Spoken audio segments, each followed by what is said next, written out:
Ladies and gentlemen, boys and girls, dying time is here. That's right, we're talking 1980s Fade to Black on Kill by Kill.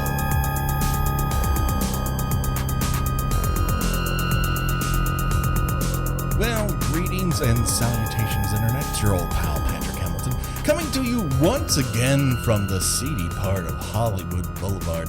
This is the Kill by Kill podcast, where we are dedicated to celebrating the least discussed component of any horror film, the characters. We're going to unpack all the goriest of details of Fade to Black in the hopes that a young movie-obsessed villain's death is just the beginning of the jokes that we can make at his expense. And as always, there's only one person I trust, that if I give her one pill, I can probably give her 2 or 3 more once we get on top of man's Chinese theater. The one, the only, Gina Radcliffe. How are you doing today, Gina? I'm good. I've got my little cowboy outfit, my creepy baby man mask. Oh yeah, that's important if you want to look like an old-timey cowboy Which star. you are supposed to recognize as Hopalong Cassidy? Sure. Sure. I thought some sort of weird combination of Yosemite Sam and Elmer Fudd, but Hopalong Cassidy, admittedly, for once,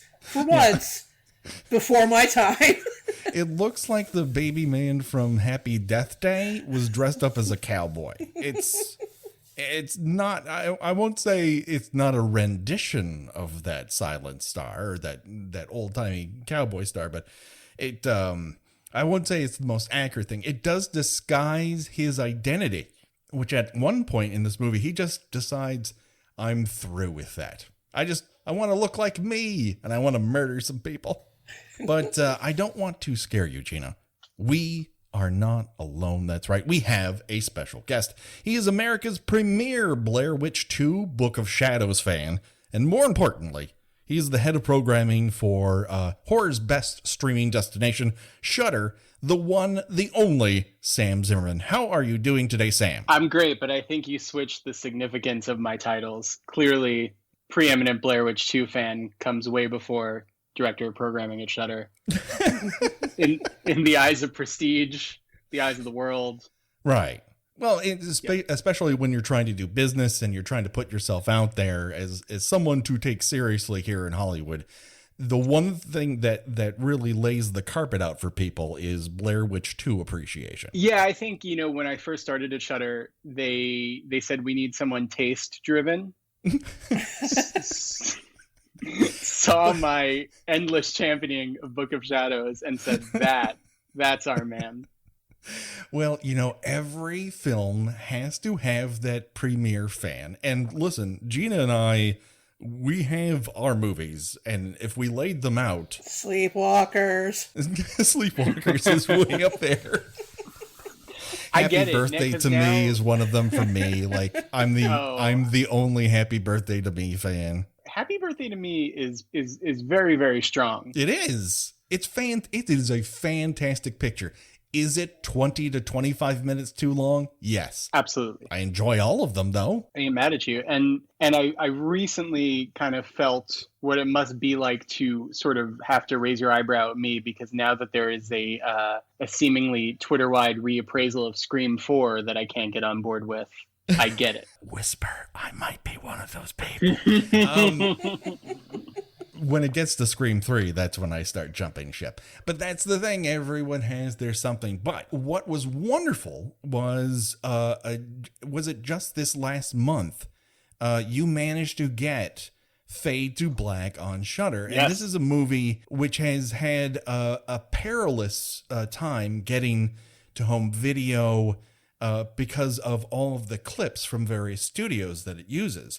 So I'm not going to ask you all of your tricks and tradecraft, but how long did it take you to wrangle this deal? Not very. Really?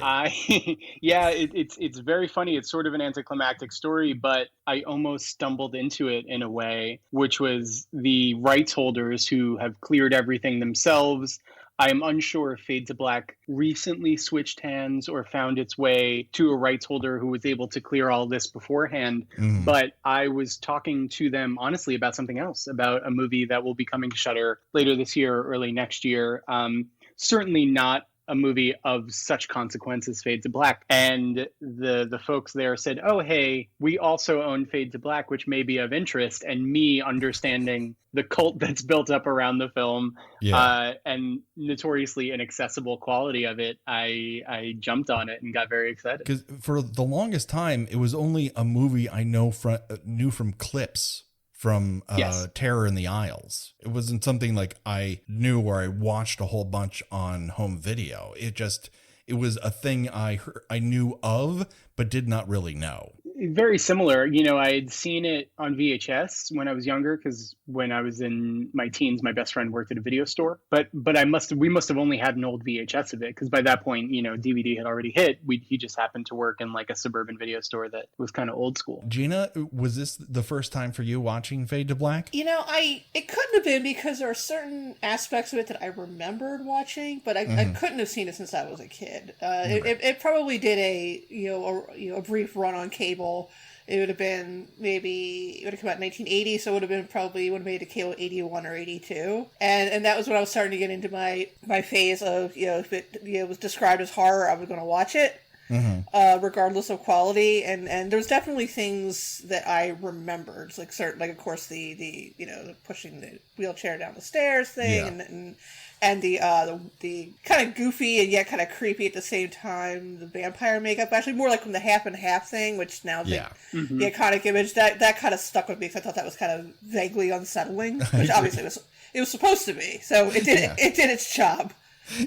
But I thought that I must have seen this before. I definitely recall it from some sort of cable, like it came on Monster Vision at some point, or USA Up All Night. But for whatever reason, I never caught it on VHS or DVD, despite my long time in video stores. Again, Terror in the Isles was the thing I knew it from. So this was a wonderful revelation, like, oh, I'm actually going to get my eyes on this thing. And so it was a really interesting surprise to find out what the movie actually is. Let's start at the beginning, and that is with the fantastic production logo. It is a lost art. This is a fantastic triangle which zooms at the camera hypnotically, and I loved every moment of it. And we are introduced to young Eric Binford, and he has a singular ability, and I don't know if either of you have this, but I will admit that I've tried it and failed, and that is sleeping with a hat on. That's not something I can do. I don't know that I have deliberately tried to sleep with a hat on. I mean, I'm sure I've fallen asleep while wearing a hat, but not on purpose or anything. No. I've certainly fallen asleep with a hat on, but it seems interesting because he seems like he doesn't drink, which is the only context within I've fallen asleep with a hat on. He doesn't drink, and yet he seems to be actively dying of something. He seems to be dying of film poisoning and like consumption and possibly emphysema. He's coughing. He can barely stand up straight. He's a pallid young man. I mean, when your breakfast is cigarettes and Dr. Pepper, you're not having the breakfast of champions. You're not even on Little Chocolate Donuts breakfast of champions here. It is dire, his health at the beginning of this motion picture. He's kind of gray. He's got bags under his eyes. And he also establishes a uniform here, which he will play out whenever he's within his home. And that is a coat, a shirt, occasionally a scarf or tie, and boxer shorts. That's it. It's like he's preparing for a Zoom meeting in 1980. Yeah, he's business up top and business down below. You know what I mean? I think we need to discuss Eric Binford in a more deep way than perhaps the film presents him as, because there's a thing going on in this movie of the time it was made, and now the implications that are drawn out. So let's start with at the time it was made. All slashers have a kind of conservative vein going through them, right? There's a revenge aspect, or people are paying for the things that they've done. You know, there's a death curse. You know, something started and they didn't take care of it, and now the young people are taking the brunt of it. It's real Nightmare on Elm Street stuff. Here we have not only the general across the board conservative ideas here, but we have two others. One is with Eric Binford, in that he's consuming movies and partially horror movies. Therefore, he's sick in the head. While at the same time presenting a cop character, or not cop character, a social worker character who happens to work near cops and do bumps of cocaine. And he is this like Alan Alda liberal somehow, they're painted as a goof that happens to be right, but man, he can't get anything done. Yeah, I really like this movie, but that's the whole thing with Tim Thomerson's character is just so from another movie that I'm not even sure they don't even seem to coexist together. They're not even on the same screen together until the end, and by that point Eric is dead. Yeah. So they don't even interact with each other at any point. The closest they get to one another is a shot in the shin, which he seems to take rather well. Oh, right. That's true. Yeah, they did. I forgot they briefly interact. I mean, Sam, what's your relationship to genre legend Tim Thomerson? Oh, big fan, Transfers fan number one. Sure. But I like, yes, 100% in another movie, but I like him in this other movie. I think like the Tim Thomerson strain of Fade to Black is largely enjoyable. And I think, well, I guess let me ask you a question first. Sure. Do you think this is wholesale a slasher? I think it's no. Neither do I. I think it's probably psychological horror, which is interesting because I feel like we're going to categorize it. It's been called a slasher for a long time, and I think there are a lot of movies that try to say like, I'm not a slasher, I'm a psychological horror. But in this case, to me, it's about the pace and the tone of the movie that would delineate that, and this totally just does not have the tight runtime of what a slasher is. The movie kind of takes its time. Even though Tim Thomerson's presented as kind of a goof, I don't think the movie whole completely dismisses his ideas, and I don't think the movie totally believes because Eric watches movies he's like this. Like, I think it has at least some understanding or some nuance in the fact that he's suffered some sort of childhood horrible upbringing and has created a fantasy world attaching himself to movies rather than really enjoying movies or believing that movies are telling him to do this or something like that. Well, he's also not an unstoppable killing machine. Yes, and at least to a certain point, he does seem to have some level of, I wouldn't call it remorse, but he seems to be aware that what he is doing is wrong, and then eventually makes the decision that he's just not going to give a shit about that anymore. I mean, he cracks. There's after Gina's favorite scene. And really, any movie, Gina's favorite scene is when a wheelchair goes downstairs. She loves it. Preferably on fire, but I'll take what I can get. Gina. Yes. Have you ever seen Eye of the Cat? I don't think I have. Do I need to? Does that involve a wheelchair death? It's like a late 60s British thriller. Down. Well, the wheelchair doesn't go down steps, but it does go down a very large hill. Even better. So you got like a Mac and Me thing going on there, right? Amazing. Oh, Sam, watch this as soon as we finish here. You've opened a vein for Gina, and this is. Oh, Eye of the Cat is deranged, just this deranged. Not dissimilar in the sense of a weird relationship between a young man and a reclusive aunt, but there's way much more money involved. A wheelchair down a hill. And then an extremely intense fight between two women over this young man in the bathroom of a 1960s nightclub. It's a very good movie. I'm into it. This all sounds... Sold American. Yeah. Top of the tops. As far as Binford's psychology is concerned, it's a mix, but there's this vein across the top of it where I think the goal is to have that empathetic underpinning to it, but it's presented bluntly, and multiple people are like, "Oh, you're buried in movies. It's so weird. You're so gross." And well, I mean, to be fair, yes, he is to gross. be fair, He is a creep. Like I don't want to say people deserve to be bullied, but he absolutely deserves to be bullied. It's a weird psychological condition this kid has where, and you see this all the time, unfortunately, where he has all of this self-importance, but he is a constant fuck up. So he doesn't have the leg to stand on for confidence, and it really rubs everyone he meets wrong. Like, he does not make a single good impression in the entire movie. Except inexplicably on Marilyn, the Marilyn Monroe impersonator, who just, immediately finds him incredibly fascinating for reasons I cannot begin to understand. Because I think she's living in her own fantasy world. Did we mention she's Australian? It's the only accent I can do, Sam. I have to do it every single time. I think she's like living in her, like she has her own fantasy world. And honestly, Tim Thomerson does too. Like the way he transforms his little like garbage office in the basement of this police station, completely ignoring the reality of this police station, everyone who hates him. Yeah.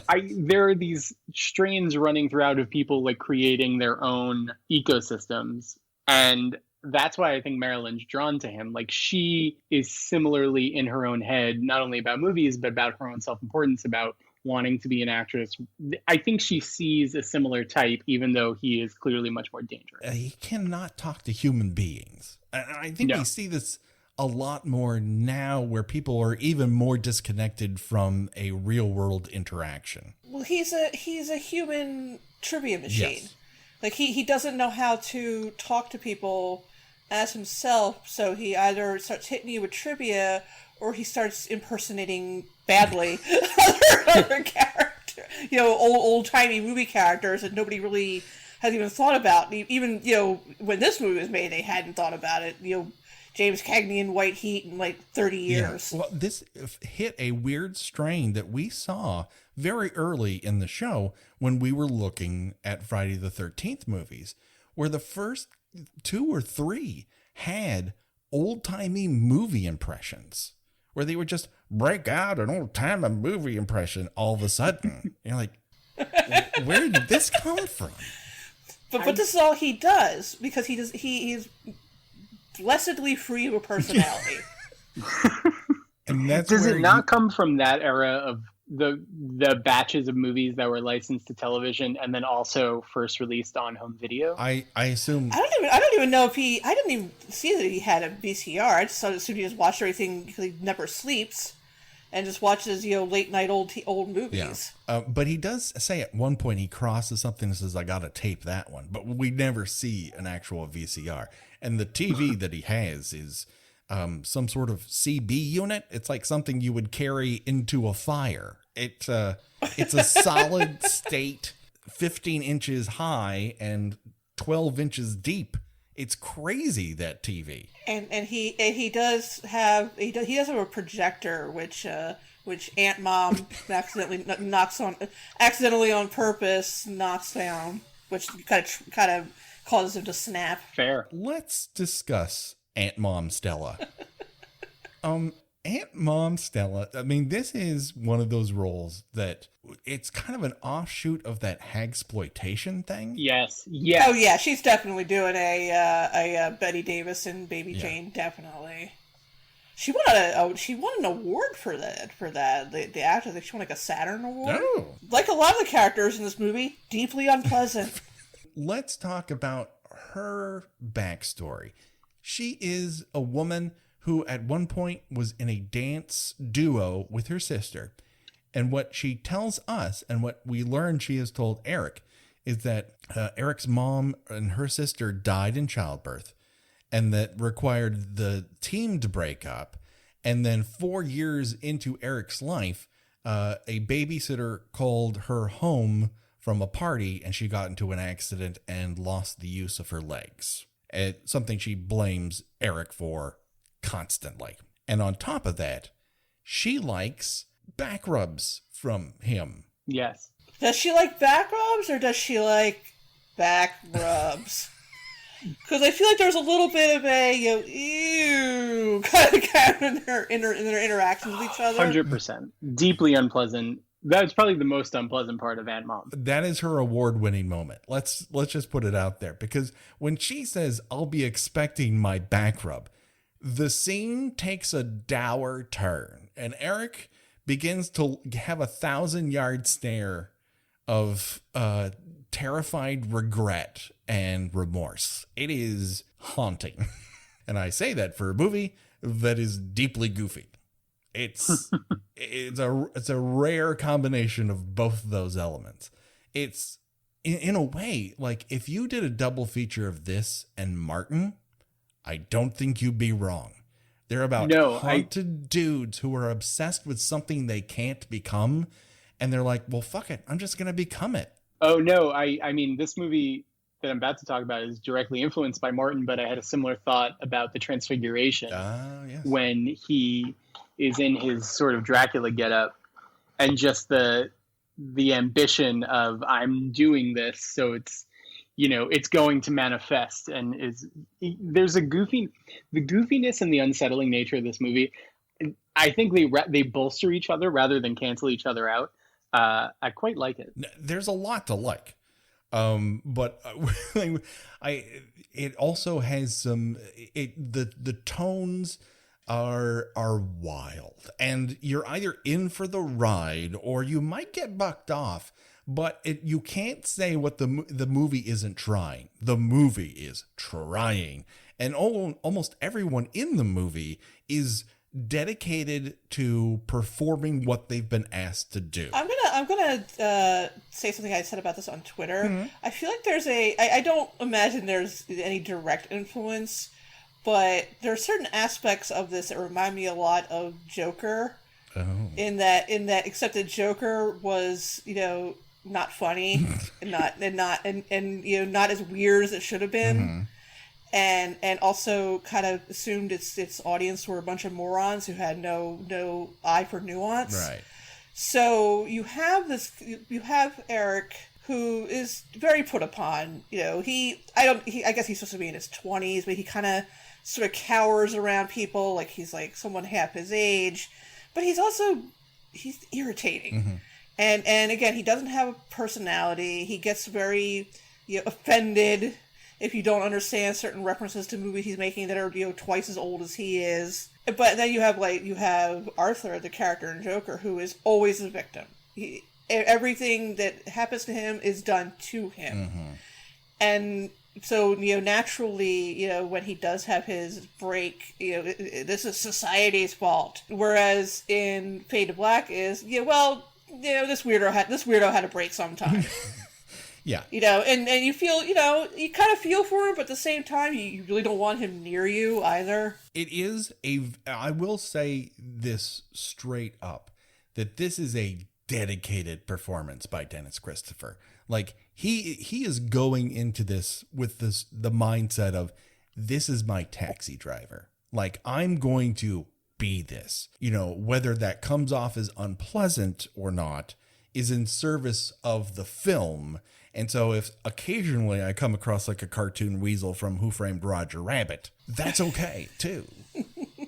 And so he is going for it. There's nothing glamorous about this, with the exception of when he actually glams himself up. When he transforms into Dracula, like, that is disturbing. It is creepy as hell. Oh yeah, it absolutely is. It's like he goes into character. Yeah. Let's before we get into some of the later beats of the movie, I think it would be a disservice if we don't talk about the second half of this film, and that is Tim Thomerson's. I don't know, when you appear on camera in a blush yellow blazer, you're relying a lot on your inherent handsomeness. Oh, he's vibing. Tim Thomerson has a chin that can cut glass. Like, the dude is good looking, and they go out of their way to find the weirdest presentation for him possible. He has a very weird sequence in his office in which he does a bump of cocaine and does some sort of harmonica routine. I'm sure that this killed with the Chuckle Hut or wherever he was doing stand-up comedy before this, but out of nowhere, but also entirely committed. Yeah, I had to wonder if his character is written like this, or if he decided this is how I'm going to play this character. I feel it's a bit of the latter. Whatever the reasoning was, it's great. I would so much rather have that than just some dude, just some guy kind of hanging out. Like, even his aside, his sort of like throwaway I never fucked a cop before is amazing. Now, this comes after we see them flirt at the police station. Again, the sexual harassment sort of regulations here non-existent at the time. So he and Lady Cop go back to his place. We just see them tussling under the sheets. And when they emerge, she's half clothed. He's semi-clothed, but he's also clutching a box of Ritz crackers and a remote control. Well, we don't know what the remote goes to. Do we, Gina? I don't. Because if you involve crackers in your fucking... I don't know if the crackers and the remote go together. I'm saying that the remote might operate something we can't see. I 100% agree with that. The remote is definitely operating something we can't see, but that doesn't explain how Ritz crackers are involved in his lovemaking, Gina. Well, you need a snack. In the middle of it? Sometimes. Oh, my God. You have to stay hydrated. You have to, stay focused. This is the opposite of the problem we saw with people having sex in the shower. Sex in the shower is too dry. Is it possible that Ritz and sex is too wet? I don't know. If you put those things together, does it create nuclear fission? Possibly. Scientists, hit me up. Let's talk about Eric's job. Eric works at some sort of film distribution company. They run prints all over town. With a boss who, like Eric, is actively dying. And trying to die. It feels like every line he has is a call for the specter of death to land upon him. I mean, I get it. 2020, baby, come on. I am no expert when it comes to film preservation, but I do feel that I haven't seen floors this wet since the whole Jason X Crystal Lake lab facility that for some reason had all wet floors. This is the wettest an interior I think we've seen on the podcast. It's very moist in there, and it's filled with cobwebs. People work there. That was an incredible touch. The sort of no one grabs the cobwebs from the corners of all the door frames. Yeah, people hardly ever pass through door frames, so it's completely understandable. I also like this character because at one point he tells the night watchman that he has to wear a bell. And yes. you would think that's because he wants to hear him and not be surprised, but it also could be sexual. We don't know, and we're never told. He's a very handsome night watchman. He cuts quite a figure. His name is Mr. Burger, and he sounds it, and he looks it. And he's about to have a heart attack at all times. I don't know what he's taking out of that pill bottle, but it's not helping nearly enough. Pure nicotine. Yeah. What pills are anyone taking in this movie? Yes. This movie has a real weird relationship with pills. They're somehow magical. They can do whatever you want, and you don't know what they are, and you just take as many as you wish. And if someone gives you one, just start taking as many as they hand you, no matter how many people you've seen them shoot. Yeah, just get into it. Who else works at this movie company?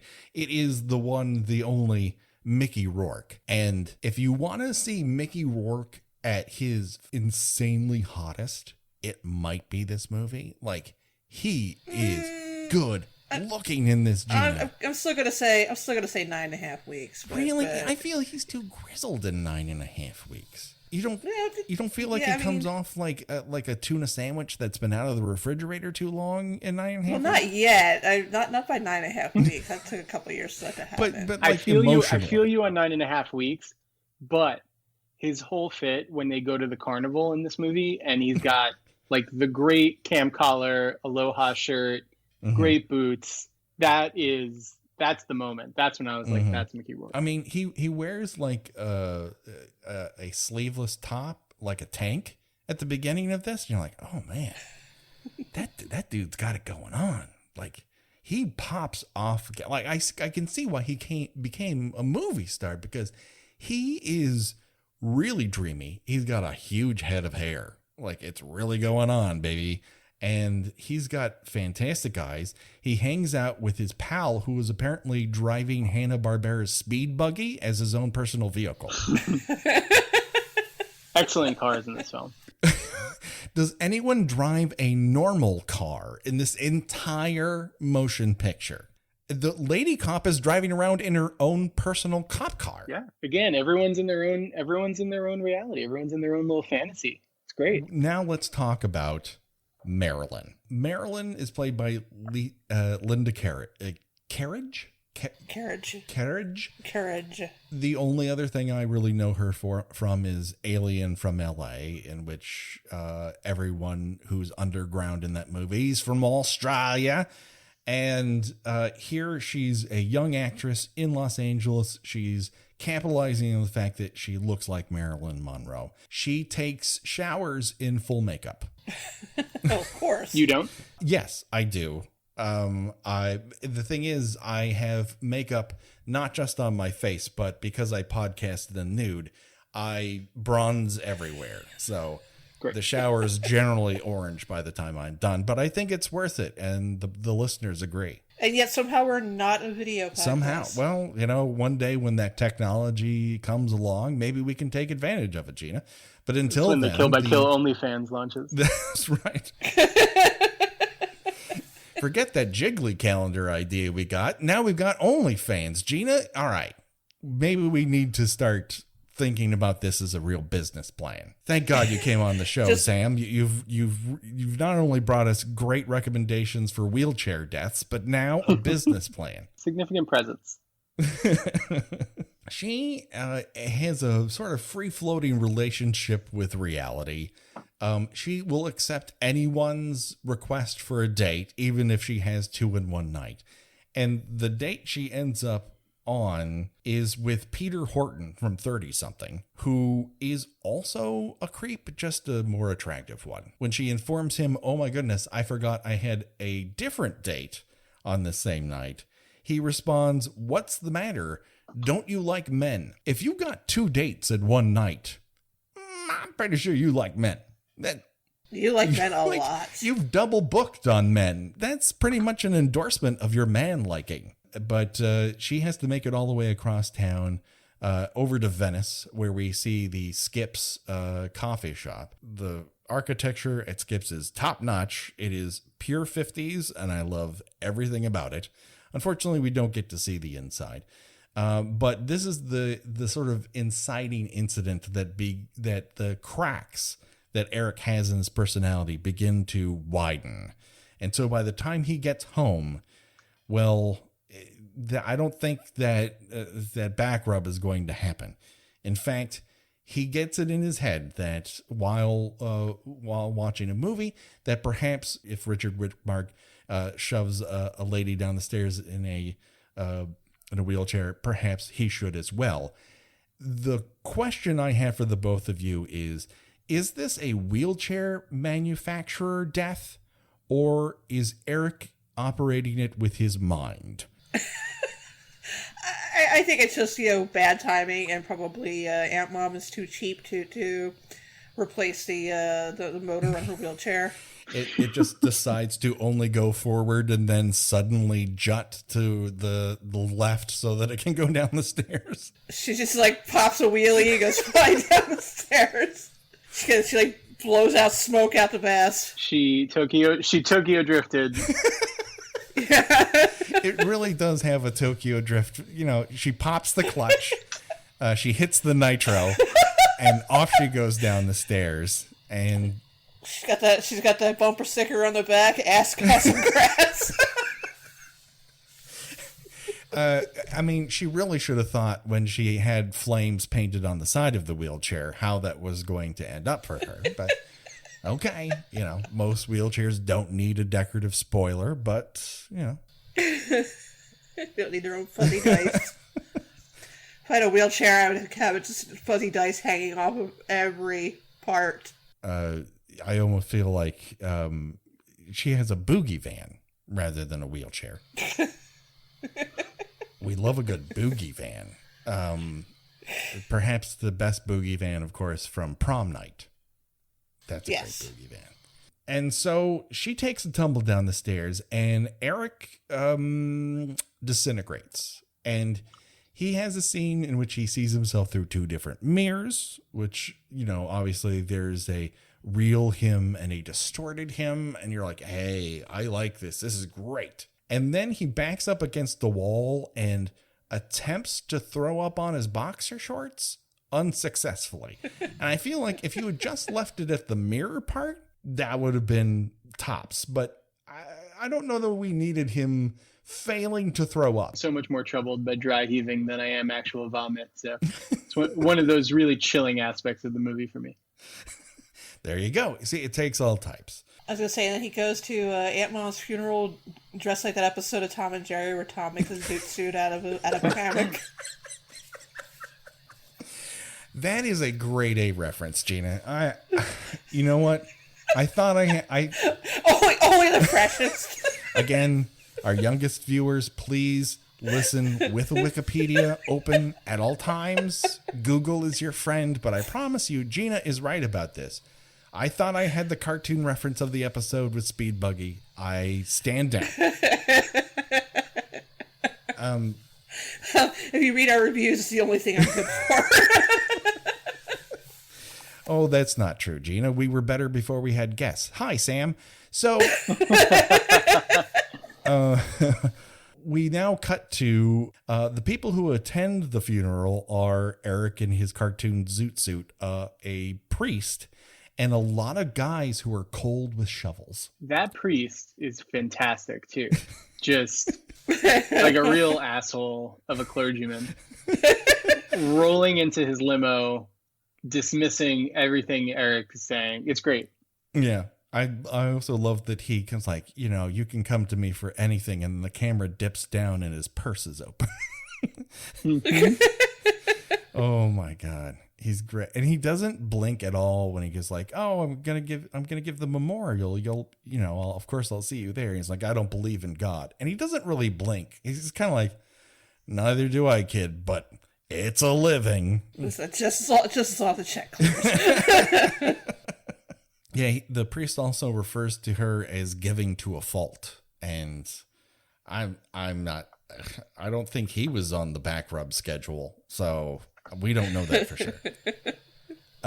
This is when Eric dresses up as Dracula. He goes to the movies. We see Night of the Living Dead because there's no copyright on it. And he then goes to visit Marilyn. Somehow has the ability to get inside her house, which... Yeah, that was weird. Yeah. Again, movie, okay. But also, she doesn't lock a door. I mean, okay. Anyways, she's taking a shower, drunk, full makeup, as you do. And we have a sort of psycho, well, I won't even say sort of, it's a psycho homage. Only Eric's dressed as Dracula, and instead of a knife, he has a fountain pen, which leaks ink into the tub drain. There's a ton of Hitch kind of like running through this movie too. Like, the second this sort of domineering, evil mother figure enters the frame, like a door closes, you see a frenzy poster. This whole thing is kind of hitting those Hitch notes. I really like that sequence. And the Night of the Living Dead thing is funny because we've all gotten so used to Night of the Living Dead being public domain and just showing up when anyone needs to have something on the TV. But I do appreciate that in this, there's some level of interaction. He's watching, communicating with the movie, watching the bite, ultimately follows through with his own bite later on. I appreciate that much more than when it's just kind of on the TV in the background of the scene because they wanted a horror movie on the background in a scene. And it's fun to see people in a small space watching a movie together, something akin to science fiction now. So yeah, we'll never have it again. Nice. Yeah. So he wanders away saying, I only wanted an autograph. Somehow this is not reported to police. This is just an incident which she forgets. It's never mentioned again. Anyways, we cut to a lady of the night that Eric had met previous. He chases her, flapping his cape like that lady stripper in Veronica. And she falls forward because she doesn't have a good sprint. And part of it is, of course, she's wearing very high heels, but she's also kind of sidestepping a lot of the time. We see her feet a lot.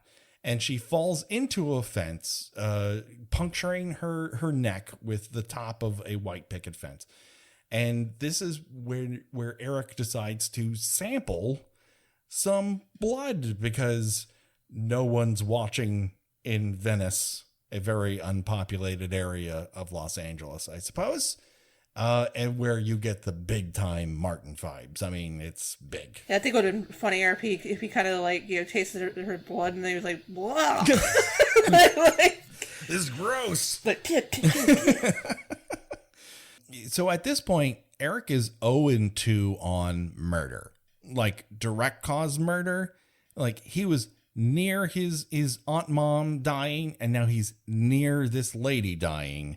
But he is batting 1,000 on causing women to die ineffectively while pursuing them. So he's building up to it, baby. He's almost there. Later, we see that Eric is back at his job. And when his pals that he's made a bet with Welch on it, he then begins yelling trivia at them, as Gina referred to earlier. And this is where he breaks out something that, listen, we've all felt that thing where something happened in the moment and you wish you had that one thing in your back pocket that you could say that would really, get under someone's skin. Like, I bet you don't know what Hitler's favorite movie was. It is one of the greatest zingers of all time. I was reading, so after I watched the film today, I was just like going back and reading some like classic reviews of it. And there's something that Roger Ebert wrote that I loved, which was, I sometimes think movie trivia is an avoidance of movie art. And then he goes on about like dudes who just like throw trivia out. And he says, they deprive you of solitude without providing you with companionship. And I feel like that's this whole movie is just like socially isolated Eric Binford screaming trivial facts at people. It's a little, this is where we get to the second half of it, where it has particular resonance now, because this feels like a little bit of, I'm sorry to say it, hashtag film Twitter. It has that reactionary, gatekeepy, I know these things, therefore I own these things, therefore I am these things. Yes. Oh, totally. It's incredibly pressing in that regard. Like Eric Binford would be constantly posting those what kind of movie opinion would get you this? Like a picture of somebody with a gun to their head, and it's like, which is the most, it always ends up being the most boring shit. Like, I don't like Marvel movies, or it's just the most banal things that people treat as some sort of sacrosanct opinion that offends so many people's sensibilities. I don't think you're wrong, because I think all of his aloofness comes from things he thinks and says by himself, but when he's actually with other people, he can't really hack it. And, I don't, not to read too much into this, but you brought up an interesting point. Like, I don't think he directly kills any women in this movie, but he does directly kill men. And I think that's like an interesting thing to look at in relation to, like, he can't really interact with women. One wonders if there isn't, there's certainly this sort of incel reading into this, which is right there on the surface. You could also propose a queer viewing of it, that there is an element of him that is more drawn to men, but can't allow himself to actually be that way because it isn't anything that he has seen in the media that he worships. And so he forces himself into wanting a relationship with someone he can't ever have, Marilyn Monroe. And, I pick your poison because they're both poisonous. Absolutely. in various ways, especially for him. And that's how, but we see it all the time now. I agree. I mean, like, yeah, whether it's this sort of like internalized homophobia or self-hatred or internalized misogyny, because like he has this angry masturbation scene, which is just like in a movie that varies in tone wildly, one of the creepiest parts. Yeah, if you had watched someone masturbate to a poster of Marilyn Monroe while wearing an overcoat at home on your bingo card, please seek help. It is really wild. When he starts reaching underneath his boxer shorts, I backed up to the point where I think I was trying to phase through a wall. It was not pleasant. And I think the point of the sequence... Yeah, I mean, you're not supposed to think it's sexy. Right? And if you do, listen, it takes all types. Also, sign up for our OnlyFans. I think we got something for you. Where I recreate this only with a poster of Kurt Russell from the Computer Wears Tennis Shoes. I think people are really going to like it. In around this time is when he dresses up as a cowboy with a baby face and ends up killing Mickey Rourke. I guess he did all this without fingerprints, or maybe this is the beginning of the end. At least he's disguised for this, and he is now 1 for 3 for actual murder. So he's showing progress. I can't quite figure out about that scene. Like, again, I know who Hopalong Cassidy is as a character. I don't think I've ever seen anything involving Hopalong Cassidy. Is walking like he has like the worst case of hemorrhoids part of that character? Again, it feels more like a cartoon representation of a cowboy. It does feel like something Daffy Duck would do. Yeah, it feels like very like an impression of like old timey cowboy cinema. Yeah. And I'm not quite sure why Mickey Rourke just stands there like, hey, who is that? Hey, I don't know. Hey, what are you doing? Hey. It reminds me of that of Brian Wimmer in A Nightmare on Elm Street 2 when he starts going, hey, Freddy, hey, listen, everyone calm down. We can talk this out. Dream demon who can cause fire at will. I think we can work this out if we chat man to man. And he ends up with a face full of barbecue. And right here, Mickey Rourke ends up with a belly full of lead. And of course, the APB goes out for a white male, 5'8", babyface, Spurs. Elmer Fudd. At one point, the cop who's always on Tim Thomerson's case yells, well, fuck the mind. I just like that line. And then later we get to see that night. We pretty much sold the show on Mr. Berger's death. But at this point, Eric is dressed up as a mummy with a flashlight. The classic Universal monster, mummy with flashlight. Of course, don't you remember that one? Yeah, sure. It was in the Mummies too. It's dark in the pyramids. It really is. And you only got one hand, so you better hold on to that flashlight.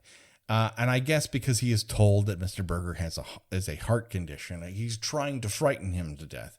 One would think that the coming from behind and grabbing him by the throat would have done the trick, but it turns out not so much. Mr. Berger makes it all the way to the fire exit, grabs an axe, starts beating down the door, which, again, a fire exit you lock? Mr. Berger, this is a business, please. But he raises the axe to defend himself, but unfortunately, his heart can't take it.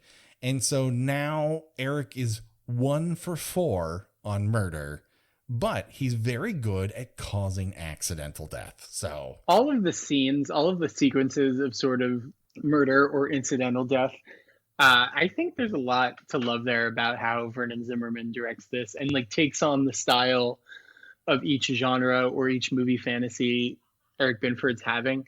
The mummy sort of warehouse sequence is absolutely delightful, especially when the hand comes through the Halloween poster. Mm-hmm. And it's sort of this meeting of classic monster and like new school slasher cinema, especially because his arm reaches through a Halloween poster. And you know, you see that in the Dracula stuff with the high shadows, the Hopalong Cassidy stuff. So I find a lot of the sequences of him dressing up and going for people absolutely delightful in terms of style. This is part of the fantasy, and we're almost viewing it through Eric's lens of how he wants everyone to experience it. And I think that really does come across. I mean, we make fun of everything, but it is quite delightful. I even like his shuffle. I like his hand being bandaged. I'm a big fan of those 40s Mummy sequels. I think they are far superior to the original Mummy. And this very much has that vein. But now that his boss is dead, he's truly free to live his own life. And that includes hitching a ride with a Hollywood producer who turns around and steals his movie pitch. In Hollywood? This is fantasy. There might as well be flying cars. His movie idea, which sounds terrible. I mean, it's got a good title. What was it again? Alabama and the 40 Thieves. I mean, yeah, you get the right cast together. I mean, he doesn't have a plot, but he does have a title. And it turns out that that sort of actor turned producer named Gary Bialy. What a name. What a name. It decides to just like take it and run, and goes on television and then just says like, yeah, this is my next product. This is the title of it. I mean, he's not being shy. He doesn't think he'll ever be caught. And of course, Eric, knowing everything, calls the studio where he's filming this TV interview directly. And it's like, hey, we're making this movie together. I think we should talk about it. He's like, oh, no, I don't know. I don't know who you were. And then we cut to this scene in a hairdresser studio in Burbank where Gary Bialy is receiving gifts from hairdressers. And I'm not really sure. Maybe he's a really good tipper. It very well may be true. He gets Gucci shoes that are a size too small, but he'll work on it. His words. He can exchange them. Yeah. And now Eric is, I guess, in the death of his aunt mom, has come into a lot of cash. So he's bought himself a classic car and a working Tommy gun. He's doing it, and he's abandoned really, disguising his face in any way. He bursts into the hairdressers, and he just ends up shooting him, just dead. And somehow he's able to get away. But I guess this is where the cops figure out that it's Eric, because they land upon the aunt mom's house lickety split. Yes, at 99 River Street. Yes. One of my favorite touches of the movie. I mean, he is really good at props. Is the thing, the takeaway for me here is that this kid has skills, but he's poured himself into a facet of the industry that he can't use any of them. And so therefore he's never going to find fulfillment. If he had only gone into set dressing, if he had only gone into prop work, he might be working, he might be fulfilled. But nope, he chose film distribution, and now we have a killer on our hands. That's right, kids. Don't go into film distribution. Sam, tell us all about how you put films on Shudder. This is a real cautionary tale, I would say, and I'm days away from Eric Binfording myself. I'm not saying you're guilty. I'm just saying a lot of this lines up. This is the first time I've accused one of our guests of murder, and I've waited until now. Had to happen some point. Or at least, if not murder, then you're very close to dead bodies. Like, it just happens to happen. A lot of incidental death. Yeah, that's right. Just follow people until they fall into something. I mean, if you follow someone, eventually that person's going to end up dying. It doesn't mean it's your fault. Like, shit happens. On a long enough timeline, absolutely. But this is about inevitability. At this point, the cops know that Eric is our killer, and they're on the hunt. And Tim Thomerson's like, no, we can still save him. Which, listen, arrest him and then talk to him. But at this point, like, you can't go, he's innocent. That's also not a thing Tim Thomerson can claim. Like, I love his ideals and everything, but oh boy, I get the reason why all of the cops, with the exception of the one he's sleeping with, kind of think he's a dick. But at this point, except that SWAT guy who really jumps the gun. He's just like playing. I mean, I came to shoot something and I'm going to shoot it, damn it. listen, I brought this gun here. What is the point of having it unless I use it arbitrarily? Again, cops shooting people without... it's practically science fiction. The fact that the person who shoots is white. Anyways, we get to see some fun stuff on Hollywood Boulevard. Of course, this year we got to see a couple different views of Hollywood Boulevard. Gina, we got to see it in 10 to midnight, which at one point Charles Bronson is foiled by a bus. And then, but this is where Eric decides he's going to do the white heat denouement. He's going to go to Mann's Chinese Theater and climb to the top of it, all the while feeding the Marilyn Monroe impersonator pills, one after the other, which she takes just because it's fun. It's fun to take pills. He's given her. He's somehow managing to control the dosages enough that she doesn't know where she's going and doesn't try to protest, but she can still walk somehow. Yes, it's a lot of stumbling. She's good at stumbling, to be honest with you. Her hair's starting to fall out. Meanwhile, Eric is dressed in jodhoppers, which is not something you see a lot of killers don, but he really carries it well. This might be his best outfit, jodhoppers. Which is saying something. It really is. I have a specific note about, well, two things. The gear in this movie. Mm-hmm. I mean, even his like overalls, leather jacket look, love it. But more killers or slashers in horror movies need costume changes. I think that's something we should look forward to or demand really of our filmmakers, or especially our contemporary filmmakers. Mm-hmm. I had such a great time for all of his new sequences, whatever outfit he was going to come out in. It was much more exciting than just one single getup throughout an entire film. I also liked his Oshkosh Bagosh overalls when he Great. went to the police interview. I was like, you look like a 9-year-old. Yes, and over a red shirt, which is especially childish. He literally looks like he should be like sitting in a giant rocking chair reading a storybook. Oh, that would be so great. Where were you during the notes session on this, Gina? You are plussing this up huge.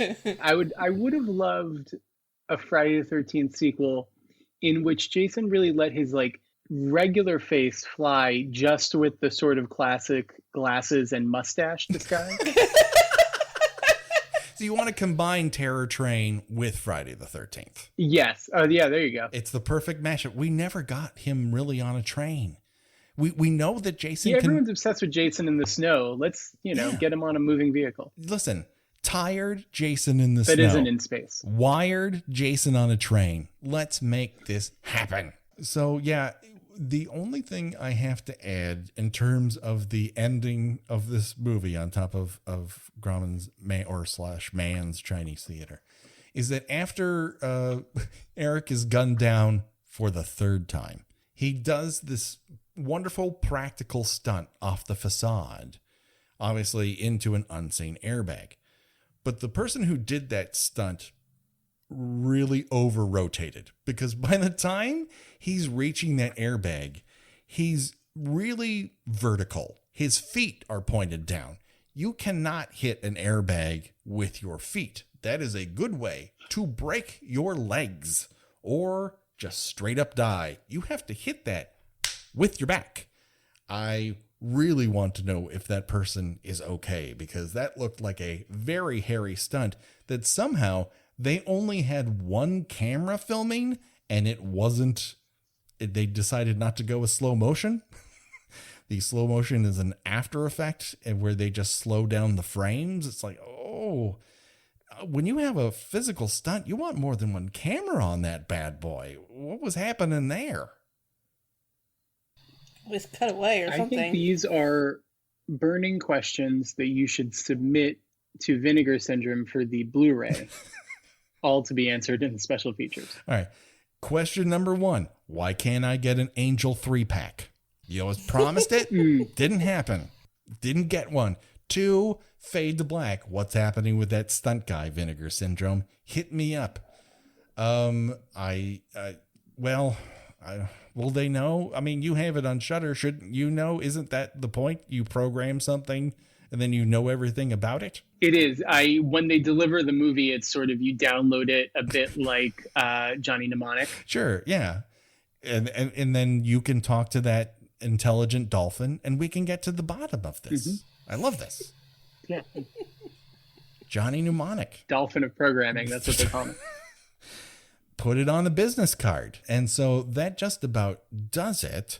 Of course, unless either of you have anything else you wish to share about 1980s Fade to Black. I like it. I mean, I do. It's weirdly funny in a way I can't articulate, but I also don't think is unintentional.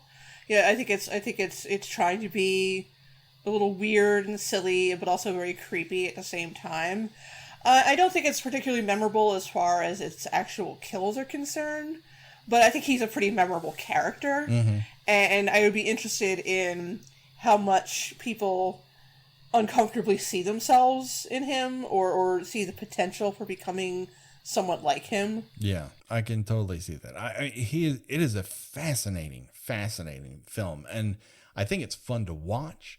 I think the characters are super just really interesting and deep. Like, there's a lot going on here. They are swinging for the fences, and that's what I like from a movie. I like a movie that tries, and this movie, baby, is trying. I completely agree. I really, really enjoyed revisiting this film. It felt a lot like watching it for the first time. I think it has this cross section, or this like meeting of kooky energy and comedy and horror that makes it all the weirder or all the more chilling. Like the Hopalong Cassidy scene for me is a perfect version of this, where he's in the smoke, coming out, doing the impression, and you find it immediately ridiculous. And then once he's more clearly into view and he's wearing that really sort of deranged mask, it becomes upsetting. That's some of my favorite types of feeling in horror. I think the style of the movie, especially in its second half, as Eric starts to break, also gets a lot more interesting. There's like dissolves from his face into Marilyn's. There's a lot more high style. Obviously, you mentioned the big slow-mo stunt. I think the movie is very cool, very interesting. And its iconography, which I think we were all used to, especially that image of half his face painted, sort of betrays that there's this whole other movie going on. It reminds me of When a Stranger Calls, where so much of what people think of is those opening minutes, the famous sequence. And then you rewatch it and remember there's this whole other rest of an interesting film here. Right. There's a whole police procedural yet to go for the vast majority of the movie. Which is in its own way kind of chilling. I recently rewatched When a Stranger Calls and found it to be kind of weird and upsetting in the same way. I think it's cool. I think it's a really cool movie. As much as I do like that first one, I think I like the sequel better. I think When a Stranger Calls Back is even weirder. You got to go with what you feel. I know. Well, you know what? The good news is it's a buffet, baby. Everyone gets what they like. If you like crab legs good, I'm going for that London broil. And it's not either or. And so we reached the point in the podcast where we play America's favorite game show that they don't know about yet.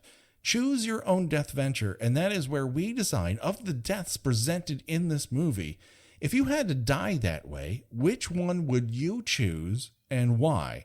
Now, up for bid in this motion picture, we have cascading down the stairs in a malfunctioning electric wheelchair. We have running from a Dracula and falling on a fence post with your neck, getting shot to death in an alley. You can also be frightened to death by a mummy in your own film warehouse. And then, of course, you could be shot on top of Grauman's Chinese Theater and fall to your death. So, Sam, as our guest, I am asking you for your choice first. Well, the most likely choice is for me to be murdered in a barber's chair, since I get my hair cut very frequently. While opening Gucci shoes. But my most preferable would probably be to be frightened to death by a classic monster. I think what a way to go. True. I think that, honestly, if you die that way, the headlines and Variety would be fantastic. It would probably be the best press Shudder ever gets. So I gotta sacrifice myself for the brand. So you might want to consider that if you really love this job and you really love this network, like you may have to die of a heart attack in a film warehouse that's very wet. Do I wait? Because I feel like if it happens right after this, it's more for you guys than it is for Shudder. You know, I'm not going to tell you your business. Obviously, the business card idea was way off base. So, you know, I'm just like, put it out there. Don't give us a specific time frame, on your own time. But, you know, with AMC Plus coming up as a launch point, you know, you may want to consider it. Fair. Gina, what say you? Like, I don't know the answer to this. I was going to say, I mean, you know, 4 years we've been doing this, Patrick. Come on. Ride or die. And I'm riding on that wheelchair and I'm dying. Yes, I know it would be agonizingly awful, and I usually tend to pick the quick deaths. But I gotta stay on brand here and go with the wheelchair death. Yeah, you just... Gina, I have a question. Are you going to try and pull off a grind while the chair is going down the stairs? Absolutely. If I can get the General Lee horn to go off while I walk down the stairs, I will ascend to heaven with a smile on my face. I mean, if you hit the bottom just right, you could probably hit a 720 off of that. I mean, that would be really cool. The teens would love it. I hope someone's filming it. I hope it ends up on the TikTok. Well, strictly for the TikTok. It is worth noting that in that scene, right before he pushes her, like there's this great classical score, this great sort of Kiss of Death thriller score, and then a guitar comes in, and I flip. The second you start hearing the riffs before he pushes her down the stairs, a great moment. Yeah. Man, there's some good ones. I think if I'm gonna really go out, I think it's running in high heels and falling into a fence post, because I am clumsy. And that is probably how I am going to die. Last December, I fell off of a sidewalk with my hands in my trench coat, and I fell straight on my face. So, like, it's not out of the realm of possibility that this would happen. And I'm terrible in heels, Gina. It's clomp, clomp, clomp. I'm not graceful. I don't know what my mom was thinking, but she wanted me to be a classy lady, and sometimes I just fail at it. So that pretty much does it. But before we go, Sam, of course, we're coming now. We're in the middle of the 61 days of Halloween, but this comes out this coming Friday. So what can we expect in October from Shudder that's really going to bring all the boys to the yard? We are going big on milkshakes. It's a very exciting October on Shudder. Actually, I'm very, very proud of it. We have 5 Shudder originals, 1 a week, including Scare Me, which has just premiered in the world where this is airing on October 1st, which is an incredible horror comedy by Josh Rubin about 2 strangers who stay up all night telling each other scary stories in a cabin. We also got an exorcism movie called The Cleansing Hour, a great anthology called The Mortuary Collection, an incredible haunted house movie from Spain called 32 Malasaña, and a new school Indonesian demonic possession movie that is a sequel, May the Devil Take You 2. You may have seen May the Devil Take You on Netflix. Timo Tjahjanto made a sequel, but you can roll right over to Shudder and watch it and catch up. Oh. We also have 3 Halloween specials. We have the Creepshow animated special. We have Joe Bob's Halloween Hideaway, and then just announced we are bringing the Boulet Brothers Dragula to Shudder, which we're really, really stoked about. They're doing a one-off special called Resurrection. Oh, excellent. Then we got the Vincent Price collection. We have a surprise new Gulag, a new streaming jack-o'-lantern for everyone. It's going to be a good month, a really good month. We had to go big. I'm all about it. Gina and I are both pretty much from the go Shudder subscribers. Thank you. Really loved having this in my life. I feel it has always been worth the money. I always find something fantastic to watch. I think and I'm not just blowing up your skirt. Like, it is a really great selection of new, old, foreign, domestic. Like, I feel like there's a lot of great stuff that comes through Shudder, and you're really trying to do the most for the audience that would want that service. It's fantastic. Thank you. I appreciate that. And I very much hope that that's what comes across. Like the idea has always been to showcase like the breadth and depth of the genre. It can't only be one thing within the genre because the genre is so many different things. So I always want people to find something they love. And at the end of the day, if they watch something they didn't like, I want them to at least go, I get why it's there. Particularly with the foreign films that you're bringing in there, I think you're finding an interesting quality and voices that aren't always presented in mainstream cinema, and that's so important. Thank you. Absolutely. That's the hope. So I appreciate those words. They're very, very kind. All right, Gina, where can people find you on these here internets? I am a writer over at the Spool. I will be covering the Nightstream Horror Film Festival. That should probably be going live, I think, about 2 weeks after this airs. I also am on Twitter under Porcelain72. Do it today, people. Check it out. We are on Twitter at Kill by Kill Pod. We have a Facebook group. We have Instagram. We're on Letterboxd now, so you can keep track of all the films that we've covered along the way and see the bullpen of films we are considering covering in the future and see which of those you like and which you don't, and who can tell us all about it. And of course, rate and review us on iTunes or anywhere that you actually get the podcast. That is something that helps us be seen and heard by more people, and we appreciate every single one of you. And that pretty much does it. Of course, the body count will continue. The next time we talk, it is Dish by Dish, the next episode of Hannibal. And then after that, we will be talking 1996's Scream, the Wes Craven classic. We're going to try to give it the kill by kill treatment, and that's going to be super interesting to see if that pulls off. I mean, Scream, it's no Mikey. Are you bringing Mikey to Shudder anytime soon? Because the kids love Mikey, apparently. Is that a special request for you? Anything? I did not know. This was a suggestion from a listener. We watched it. We talked about it. It is blown away this year's download records. So I don't know what it is about Mikey, but the kids are into Mikey. Shudder, get on this action. That's all I can say. But that just about does it. Thank you, everyone. Thank you, Sam. Thank you, Gina. And of course, for them and for myself, bye-bye, everybody. Bye. Bye.